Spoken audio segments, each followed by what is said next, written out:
বিসমিল্লাহির রহমানির রহিম। গোপন তথ্যের ভিত্তিতে জানা যায়, গত 5ই আগস্ট 2025 তারিখ মঙ্গলবার সুন্দরবনের কুখ্যাত ডাকাত আশাপুর বাহিনীর সদস্যরা ডাকাতির উদ্দেশ্যে সুন্দরবনের শিবসা নদী সংলগ্ন শরবতখালী এলাকায় গমন করবে। প্রাপ্ত তথ্যের ভিত্তিতে গত 5ই আগস্ট 2025 তারিখ মঙ্গলবার বিকাল 5টায় বাংলাদেশ কোস্টগার্ড মোংলা বেজ হতে উক্ত এলাকায় একটি বিশেষ অভিযান পরিচালনা করা হয়। অভিযান চলাকালীন ডাকাতির প্রস্তুতিকালে কোস্টগার্ড আভিযানিক দল ডাকাতদের ধাওয়া করে।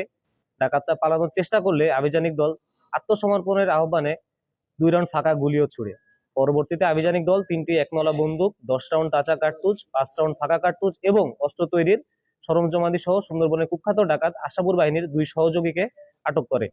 প্রাথমিক জিজ্ঞাসাবাদে জানা যায়, আটককৃত ব্যক্তিরা দীর্ঘদিন যাবৎ কুখ্যাত ডাকাত আশাপুর বাহিনীর সঙ্গে ডাকাতি এবং ডাকাত দলকে অস্ত্র, গোলাবারুদ ও রসদ সরবরাহ করে আসছিল। আটককৃত ব্যক্তি ডাকাত মোহাম্মদ বাদশা গাজী ও মেহেদী হাসান, উভয়ই খুলনা জেলার পাইকগাছা থানার বাসিন্দা। আটককৃত ডাকাত ও জব্দকৃত আলামতের পরবর্তী আইনানুগ ব্যবস্থা গ্রহণের কার্যক্রম প্রক্রিয়াধীন রয়েছে। সুন্দরবনকে দস্যুমুক্ত করতে বাংলাদেশ কোস্টগার্ড ভবিষ্যতেও এই ধরনের অভিযান পরিচালনা করবে।